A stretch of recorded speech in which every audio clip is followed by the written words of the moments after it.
Ascension must be very important to include a marking like that. Mama says Ascension means Ocean and I will lead the coven. My lesbian witch mama said Disney Star Wars is like a box of chocolates. Eating it all make you lame and gay.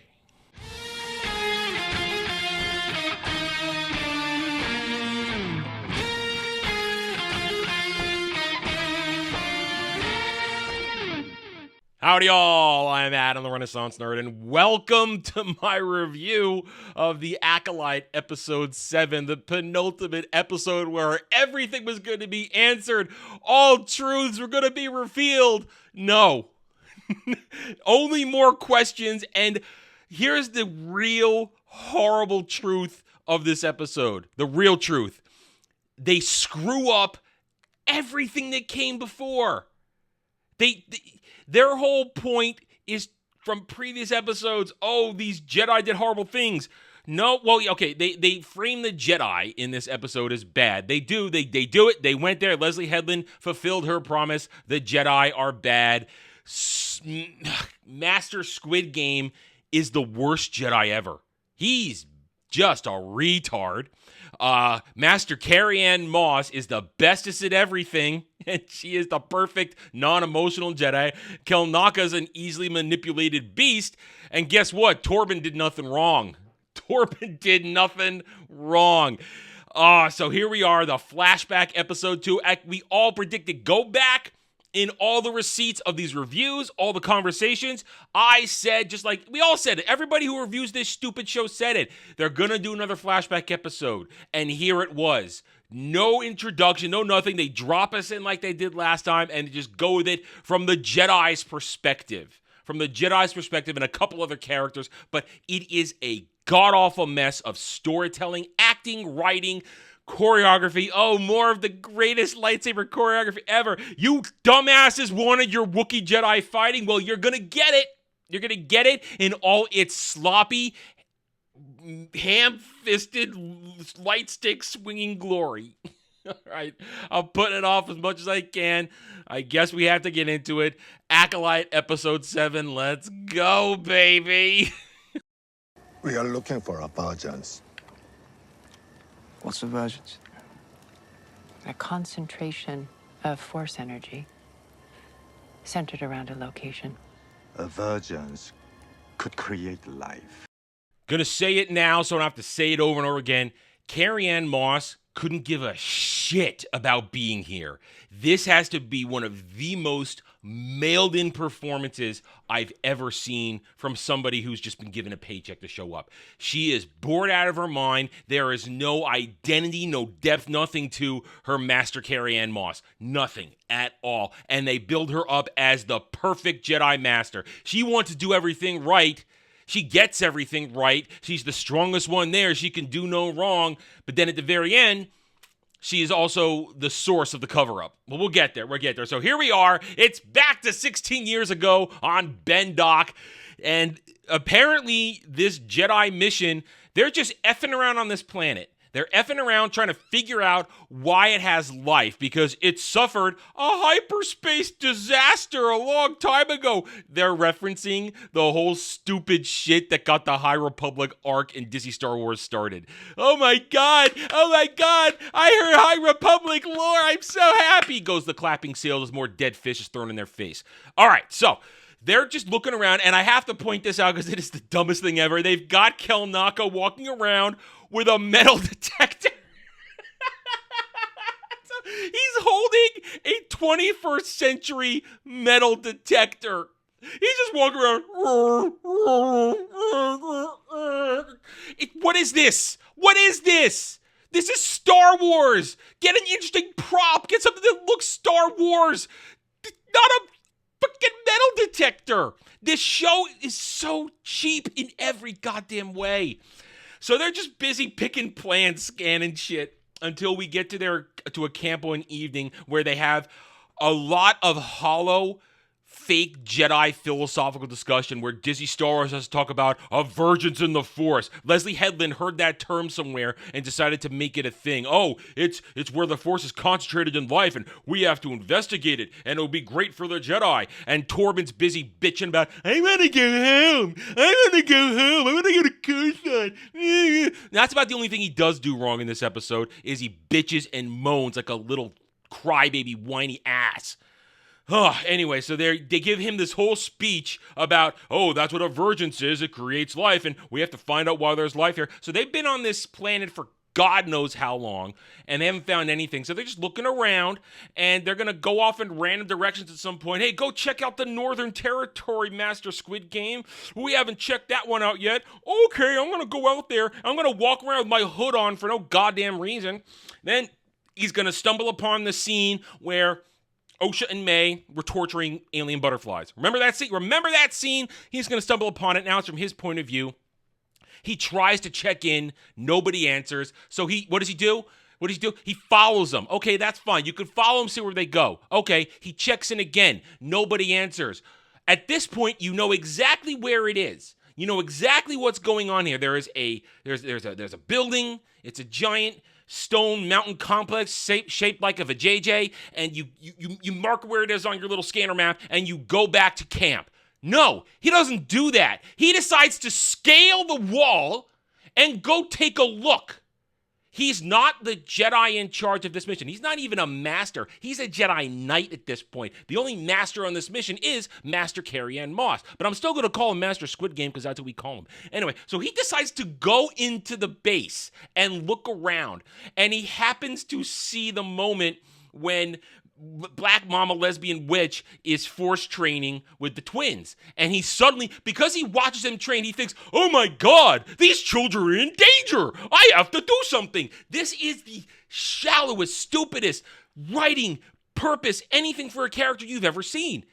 And it completely paints him as a bad Jedi, which is Leslie Headland's purpose. That Saul, Master Squid Game, is a poor Jedi. He finds immediate connections because he's going to go back and he's going to reveal what's going on.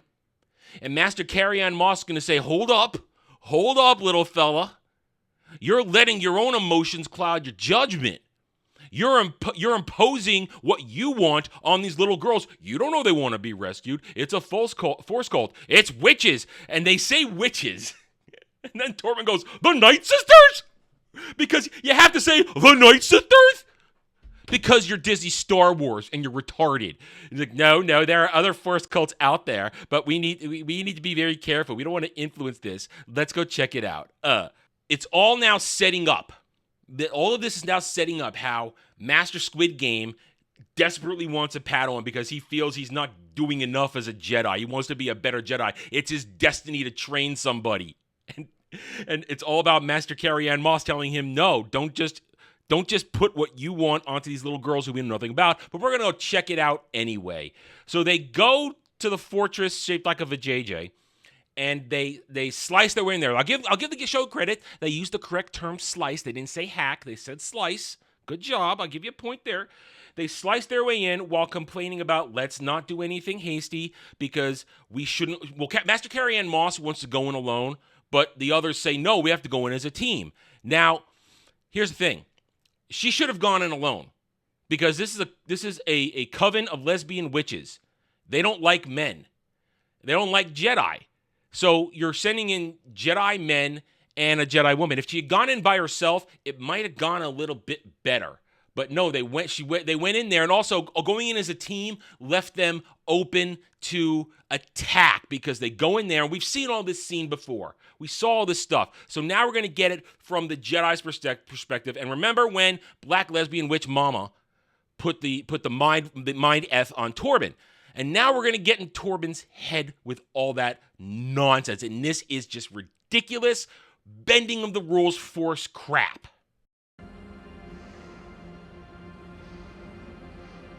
Why not ask me?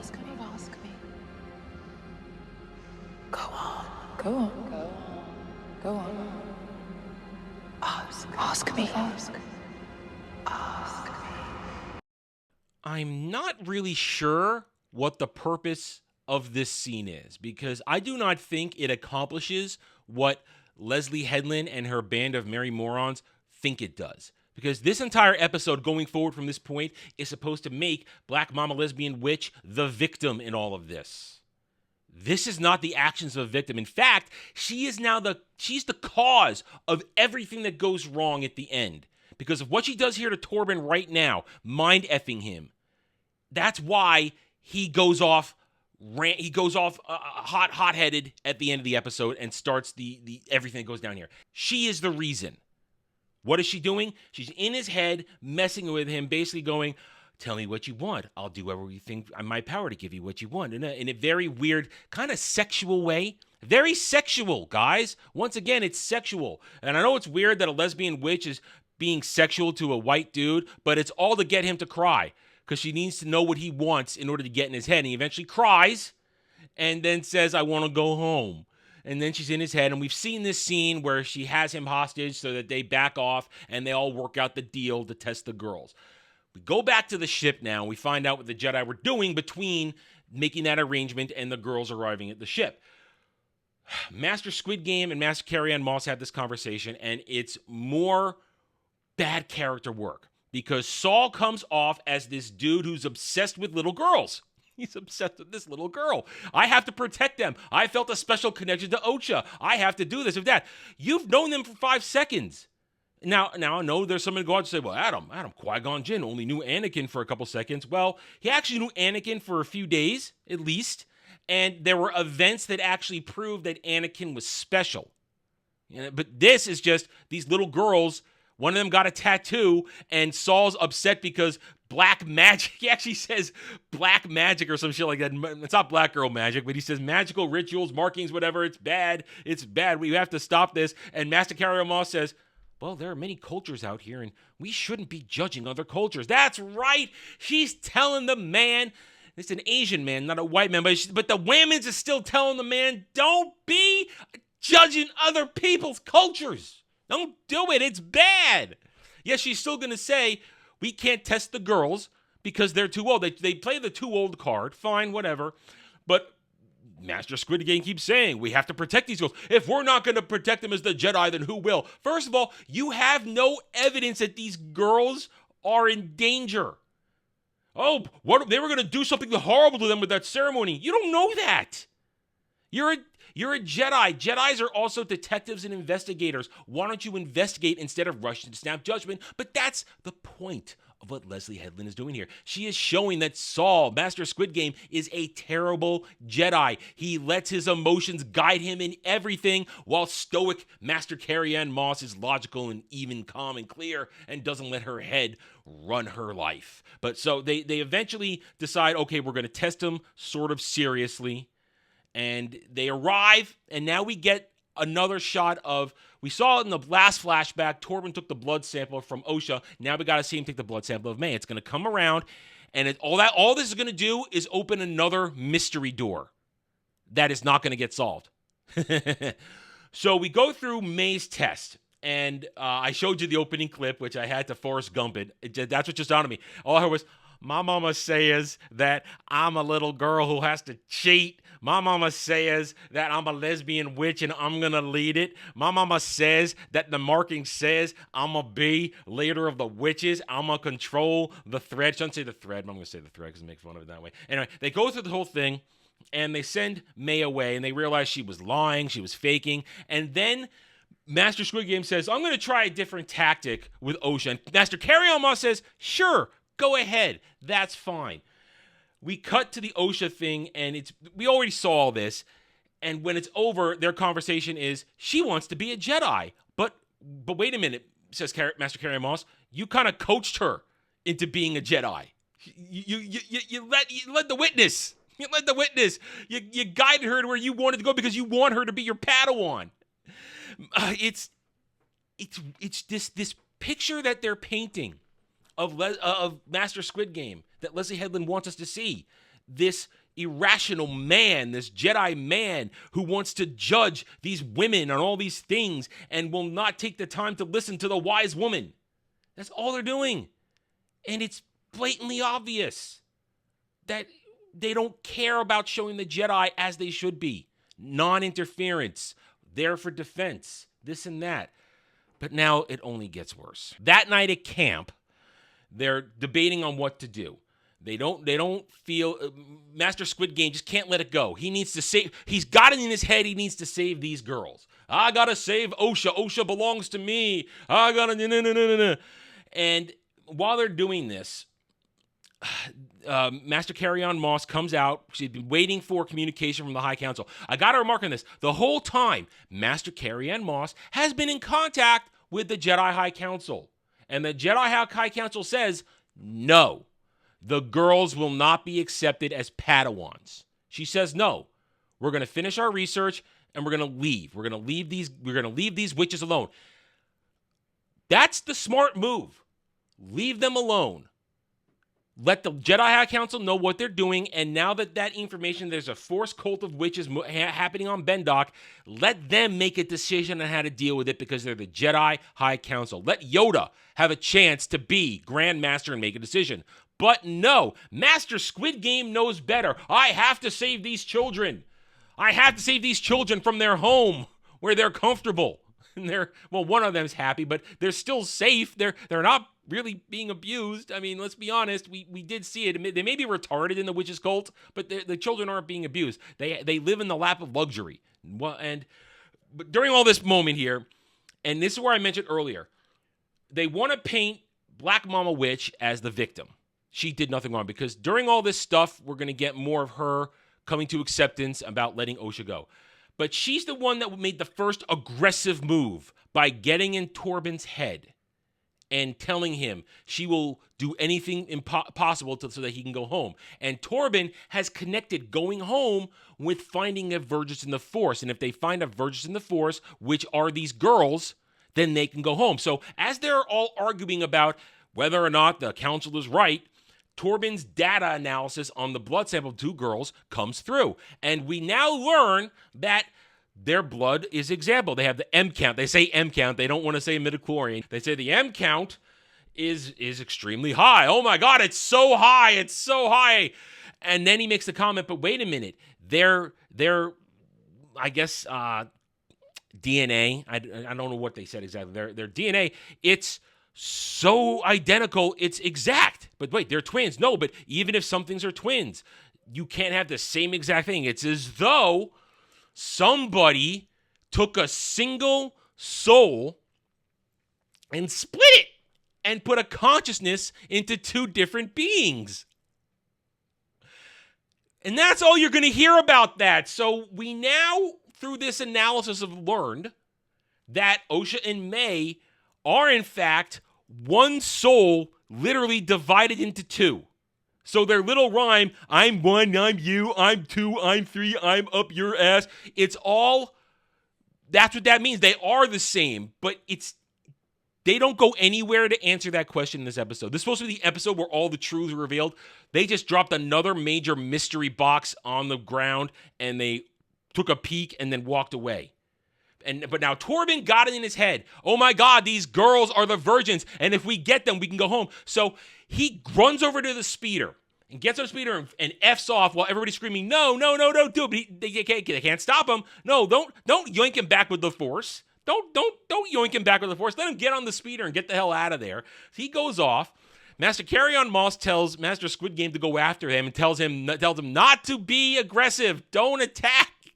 Don't do anything while she and Kelnaka go get the ship. So we have a really stupid speeder night thing where you can't see shit as they're driving through the forest to get to the vagina house.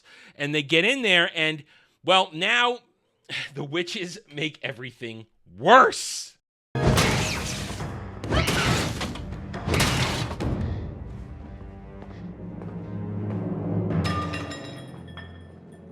one can get in or out. Witches, arm yourselves! Now we're going to get a little more information on what the witches were doing while Osha and May were having a little fight, and May's going to go, I'll kill you! While that's all happening, the witches are arguing. You have a fight between Black Mama Lesbian and Black Zabrak Angry Lesbian, and Black Zabrak Angry Lesbian when she dragged May away, kicking and screaming, apparently she now is goading May into being evil. Use your anger. Use it. No. She goads her into going to Osha's room. But before that, you saw the clip. I'm banging the control with this horrible cry every time. And then I'm telling everybody, nobody leaves. Nobody goes in or out. And then she goes, witches, fight, get your weapons. What I love about this, and when I say love, I mean hate, because it's retarded. I love that it's so retarded. They call each other witches, witches, witches. This writing is imbecilic. It's as though no one understands how to have anybody communicate other than just shouting and declaring.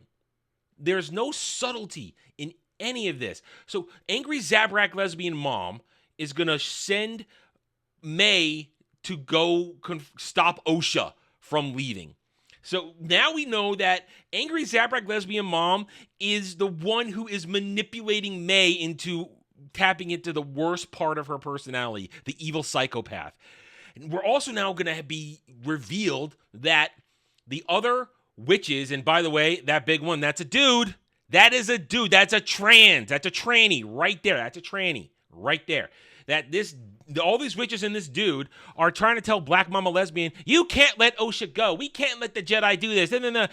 And now we have to see that Black Mama Lesbian, she is a sainted mother. She is a mother who only wants the best for her little girl. And she wants her to have the life that she desires, and she's choosing to be a mother rather than a leader, so her child will never be upset.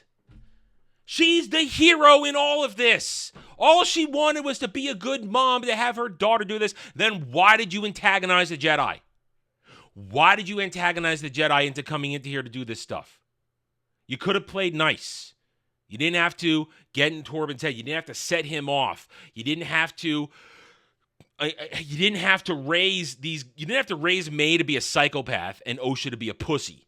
You didn't have to do any of that, but you did. So, but no, she is the victim here because she decided I'm going to let it all happen the way Osha wants it.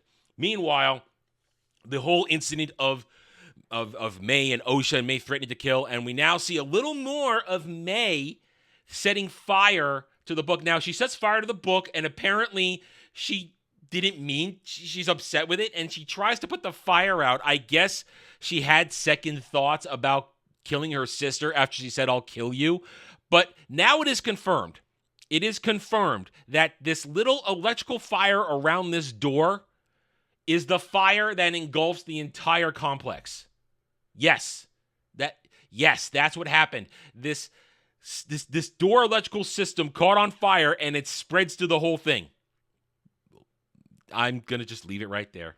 You think of that what you want. I think it's stupid.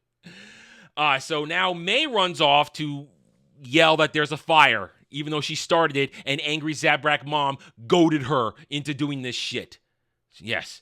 Now during the whole thing where May and Osha are fighting, suddenly Master Squid Game, now Jedi vision works, where he can see beyond what's going on here. Now it works.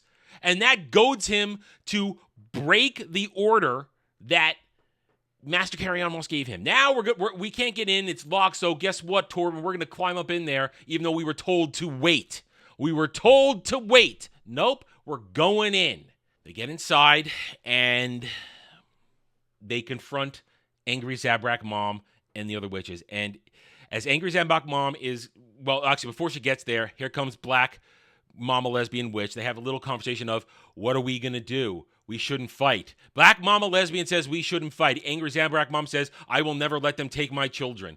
And I just want to bring this back from the previous review when we did the other flashback.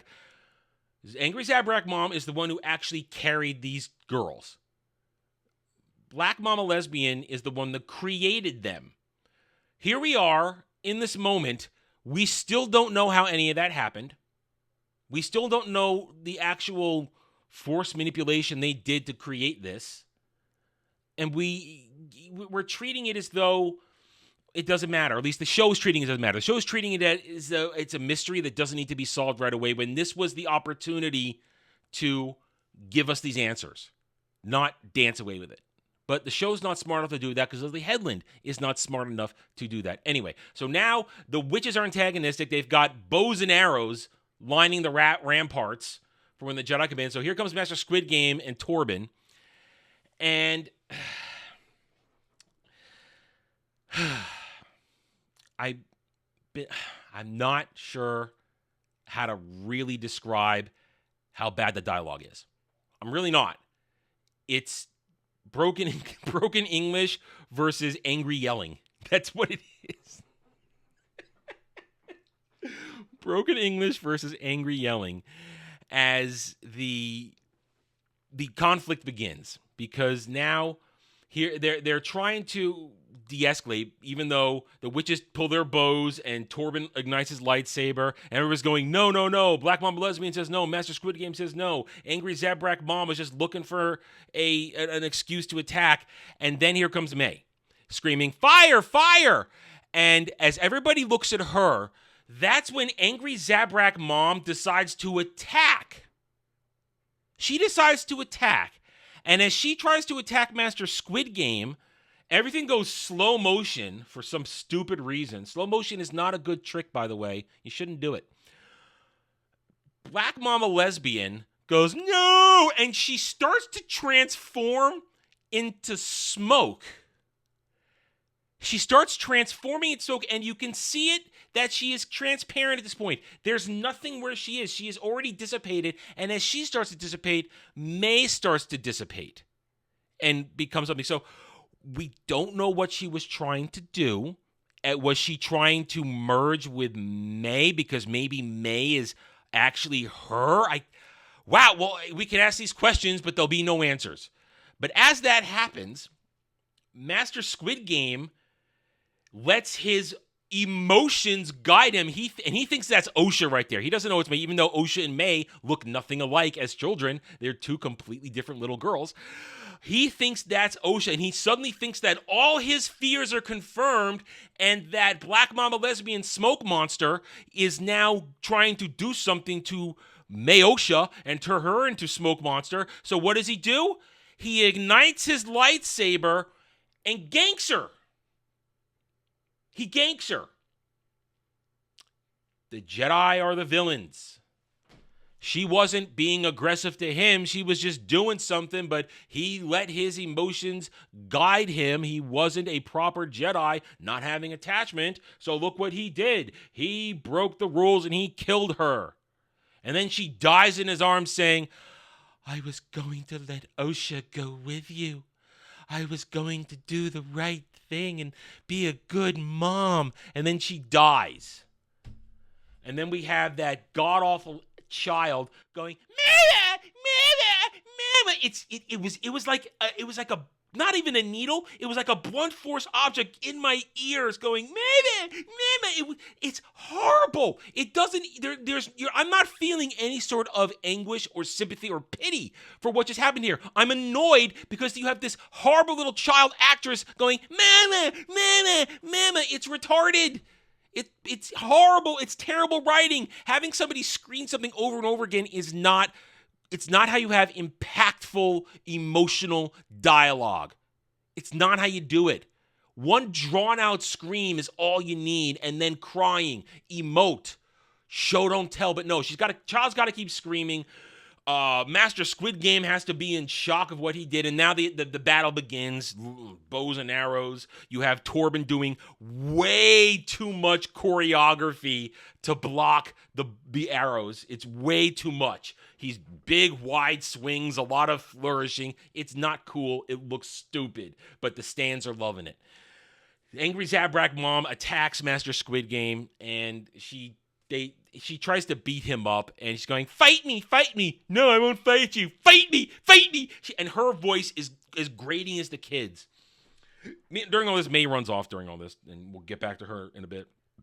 Now, we have to cut to Master Carrie-Anne Moss and Kelnaka coming up in the ship.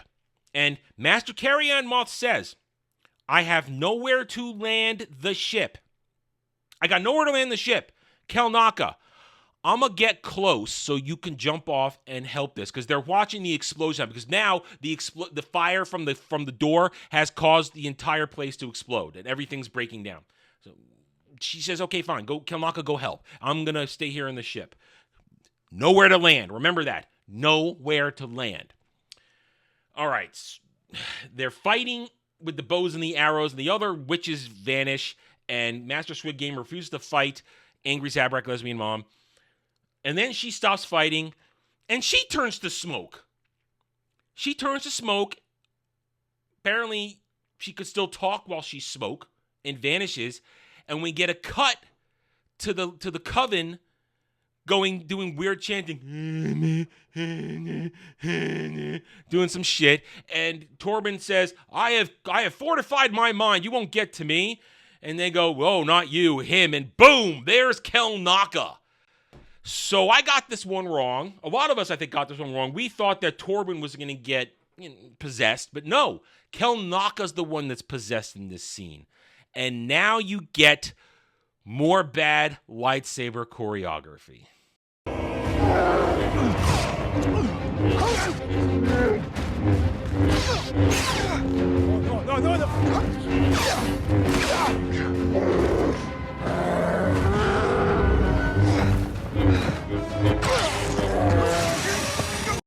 Clunky, bad, ugly, no style, no grace, just lumbering. That's what this fight is. That's just a taste of it right there. Lumbering, clunky, bad, all over the place. They don't know what they're doing. Whoever's in that Kelnaka suit didn't do anything, didn't practice anything. He just moves from one moment to another and swings the saber, and everybody there either goes, ah, or swings his other light stick to hit it. That's all it is, but that's Disney Star Wars when it comes to lightsabers. They don't know what they're doing. Either way, Master Squid Game and Torben have no ability to stand up to Kelnaka. Kelnaka's just too much of a beast, kicking their ass all over the place. And Torben, he gets messed up. Kelnaka grabs him by the head at one point, smashes him into a wall. I guess that's how he gets the scratches. Now, I was ready to criticize this show for making Kelnaka a mad claw when he isn't, but he's not in his right mind, so I can't make that argument, so we're going to push that aside. Either way, these two men can't handle Kelnaka. They can't handle him. So what happens? Whilst Master Squid Game's getting choked out after he manages to disarm him, here comes Master Carrie-Anne Moss, and she transforms from Master Carrie-Anne Moss into now Master Trinity. Here comes Master Trinity swooping in out of nowhere to take down Kelnaka. Now, we're going to pause right here just to remind you what I said a little bit ago. She couldn't land the ship anywhere near the place. I can't find anywhere to land the ship. So where did she put the ship, and how did she get there just in time? Just in time. No explanation. Just think. Don't think, just consume. And now she's going to do what nobody else could. She's going to stop Kelnaka and beat the Witch's Coven all by herself, because she decides to force mind meld with Kelnaka to battle the witches controlling him. And after I don't know what, because all we see is close-ups of witches going, and Master Carrie-Anne Moss Trinity going, the witches just die. That's right. She forces them to have a brain fart and all die. Fight over. So let's recap what's happened so far. Master Squid Game is the one that said, we're going inside, when Master Carrie-Anne Moss Trinity said, no, you're staying outside. Torben just followed. Master Squid Game is the one that ganked Black Mamba Lesbian. Torben just defended himself during that point. No, he didn't attack anybody. Kelnaka gets mind-effed and fights them. Okay. Then Master Carrie-Anne Moss comes out of nowhere, becomes Trinity, and forces all the witches to have a brain fart and die. So she essentially killed all the witches after a forced tug-of-war inside Kelnaka's brain. Okay. I'm just marking all these things that happened. Okay? And reminding you, marking that Torben hasn't done anything yet. We're going to come back to that. Right. So everything's breaking down. Master Carrie-Anne Moss Trinity now tells Master Squid Game to go find the twins. So he runs off. And now we're at the moment where the twins were on the bridge yelling at each other. Osha, Oshi me, Oshi me, Oshi me. And now we see what happened from Master Squid Game's point of view. He is holding on to the both ends of the bridge with the Force. Okay, valiant effort. But he can't do it. Size apparently does matter. He is Asian. And he can't hold on to both ends of the bridge at the same time. So what does he do? Master Squid Game, because he's formed a random, strange, obsessive attachment to Osha, lets May drop. He makes this isn't a Spider-Man impossible choice. You're a goddamn Jedi. Stop holding the bridge and force yoink the two girls. Just do quick. In that moment when you release the bridge, you could grab the girls. You're a goddamn Jedi. This is the High Republic, everybody. The Jedi are at their pinnacle, peak power. They're the greatest things ever. Nope. Leslie Headland just shot that all in the foot. He lets a little girl die. At least he thinks he lets a little girl die to save the other one. Recap one more time. Master Squid Game. Obsessive, unrealistic, strange, emotional attachment to Osha. Leads the charge into the vagina complex. Master Carrie-Anne Moss Trinity ganks the entire coven with a mindfuck. Master Squid Game ganks Black Mama Lesbian. Kelnaka goes on a rampage, attacking other Jedi. Then Master Squid Game chooses one little girl over another because of his obsessive attachment. What did Torben do? Now, Torben led them all there because he was manipulated by Black Mama Lesbian. She got in his head. She put it in his brain that all he has to do is get what he wants and they can go home. And what they wanted was the Force Virgins and the girls with Force Virgins. So yes, he broke ranks and ran to the complex, but it was, as I just said, Master Squid Game who led the charge in there, and he followed like a good little Padawan. What did Torben do? Nothing. This is one of the greatest sins of this show. Leslie Headland, her writers, all these people, they have no actual conscious awareness that they are breaking their own story. Episode 2, May says to Torben, you are guilty. Either confess what you did or drink this poison to basically own up to your crimes from Bendock 16 years ago. And Tobin says, I'm sorry, May, and drinks the poison. What did he do? I just showed you everything that happened in the tragedy. Torben did nothing wrong. So why does he axe himself? Why does he take himself off the mortal coil? This is bad writing. This is terrible writing. This is terrible character work. It's as though many different people wrote this and the showrunner, head writer, Leslie Headland, kind of just didn't pay attention or didn't know what she was doing. It's probably a myriad of factors of why this is bad. But it all falls on Leslie Headland, not knowing how to write a story, not knowing that you have to have motivations line up. There is no evidence presented in this episode that Torben committed a crime. He defended himself when he had bow and arrows shot at him. He defended himself against Kelnaka. And then he stood there while Master Squid Game killed a woman and Master Carrie-Anne Moss Trinity force ganked an entire coven. He didn't let a little girl fall. He didn't do anything. This show is terrible. These writers have no idea what they're doing, and here is the ultimate evidence. Right, so final moments, we've seen this stuff from the other end, except for this part right here, where now they're back on the ship. They've got Osha, and you have a confrontation, a strange, weird confrontation between Master Carrie-Anne Moss Trinity and Master Squid Game about training Osha. Because now, here's the thing where I mentioned earlier. Suddenly, they need to own up to the High Council, because the High Council knows all this shit went down. At least they know there was something going to happen with the girls. But Master Squid Game says, I want to turn myself in.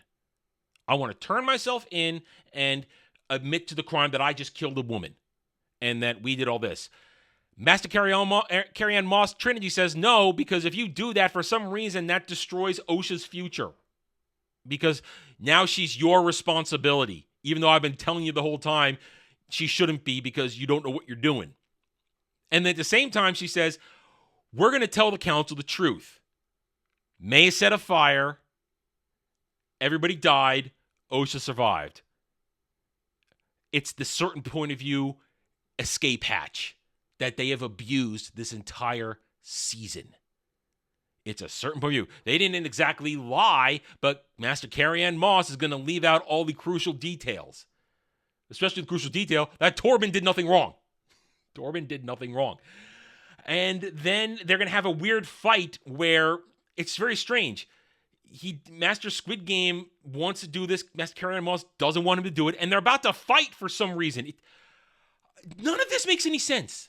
Make it make sense. But it does make sense. It does make sense, because this is what Leslie Headland wants you to see. She wants you to see that the Jedi are broken. They're bad. They're not in control. And it's all a certain point of view that the Jedi are the good guys and always acting in defense and in reason and this and that. She wants you to see that they act on emotion, that they're human, that they don't follow the rules all the time, and they are willing to kill to get what they want, and they're ready to cultural appropriate and culturally attack things. That's what she wants you to see. That's what she wants you to know. And it looks bad. It looks bad. I don't say it looks bad for the Jedi. It just looks bad, because this isn't how storytelling works. Anyway, Osha's going to wake up, and we know what happens. They take her in, and guess what? Episode's suddenly over. Boom, we're done. Let's go on to the finale, shall we? I had to make a choice. Master! Master! Here we are.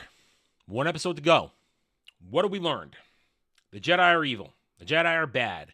They tried to culturally appropriate children from their homes because one dude was obsessive and had unnecessary, strange, very, very weird emotional attachment to a girl he knew all of 5 seconds.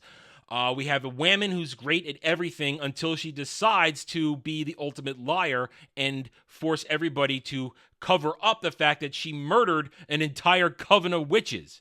We had a Wookiee who got mind-effed and went berserk, and now we know why he wants to go spend time in a spank shack where there's nobody else around. And Torben did nothing wrong.